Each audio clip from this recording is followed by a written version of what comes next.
Hello, everyone. This is Taiwanda Bason, the border breaking specialist of TaiwandaBason.com, here to talk to the ladies who would like to travel to, work in, teach in, or live in Saudi Arabia. One of the questions that I've gotten from women is, do you have to cover while there? Well, I went to Saudi Arabia in 2011 and 2012.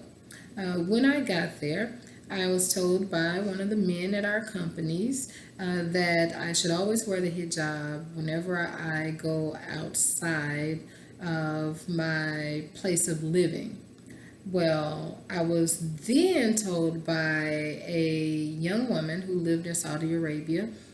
She was there, I believe her husband was working. She told me that foreign women did not have to wear the hijab after a certain year. I can't remember what year it was. So it's basically up to you if you want to wear the head covering, or what is known as the hijab in Arabic terms. So basically, hijab is just the scarf. They have some that are specially made to be worn as hijabs, and then you can just get a regular scarf, whatever style that you like, but you do not have to wear it. However, I would say use your own wisdom or guidance in this, because there are certain places where they say you should cover. For instance, some people say you should cover when you are near a mosque or certain other special places. Also, depending on the area that you're in, some places are more conservative than others, like the small villages. And in some of those places, most, if not all, the women do cover in those areas because of basically the mindset of the people in those areas. However, if you go to places that are less conservative, like Jeddah, Riyadh, Khobar, those places, you may even find Saudi women who do not cover their heads, and some of them may not even wear the abaya as well, which is again the covering for your body, which goes over your clothing. And basically, women who do wear these things, they would put them on before they go out in public and be in an area where they might be seen by a man that they're not related to. So that's one of the functions of wearing the abaya and hijab, is for those women to cover themselves so that a man that they don't know will not see them. Now, since I was there in 2011 and 2012, things have gotten even less restrictive. In some places, more Saudi women, I've been told, are no longer covering their heads. Some of them not their faces either, and more of them are not wearing the abaya. So I can see the changes that have happened, like over the years since I was there last.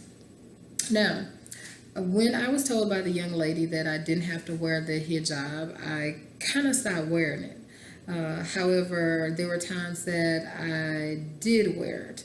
Even though I wouldn't wear it, I would always have it with me. So I would have it around my neck, sort of like this, just in case I wanted to wear it. And then also because I just didn't want to wear the plain abaya. So also kind of like, I guess, decoration. However, when I was in Riyadh, there were times it got like extremely hot, and there were also times where I would walk outside, and because of the weather, that sun beating down on your head, it gets kind of crucial. So I decided I need to protect my head from the sun. Now, the usual hijab that people wear, or women would wear, was black, just like the abaya at the time when I was there. Now more women are wearing different colors. So I decided I was not going to put a black hijab on my head if I'm trying to protect my head from the sunlight. So I would actually, get different color scarves like this, maybe like pink, like gold, like white. And then I would wear those if I was walking, outside and it was extremely hot, just to protect my head, make sure I make it back, and not fall out somewhere in extreme heat, because it gets pretty hot there in the summertime. And then when I was in Tabuk, which is in the northwest, in those areas, it actually gets pretty cool or cold during the winter months. So there, I also want to protect my head from the extreme cold weather there. So if you're wondering how would you wear this, there are several different ways you can wear the hijab if you choose to do that. And then there were some women who I knew, foreign women too, who always covered. They some of them even covered their faces as well, even though they were Westerners, but they just felt they needed to. So if you're wondering how to wear it, here's what I would do. And I would do it a couple of ways. Sometimes I wanted to show like a little bit of my hair. So I would, or the hairline actually. So I wouldn't bring it all the way down, but I would put it maybe about here. And then I would just, kind of wrap it around and just wear it like that. So it's pretty simple, pretty easy. Some people may do it, wear the full, covering the neck and everything there, like that way. But there are many different ways that you can wear it. If I wanted to like really, really cover, especially when it was cold, I'll bring it down further to cover more of my forehead.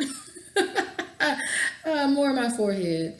So I may bring it down like, something like this, and then wear it like that. Now, it looks like the cone heads now. However, I was told by some of the women in Saudi Arabia who were Muslim, that actually this, because they would want to know, okay, about the little hump like under here, and sometimes it would be my hair, but I also found these pretty pieces, kind of like flowers, big flowers, and I used to love to put things in my hair at the time.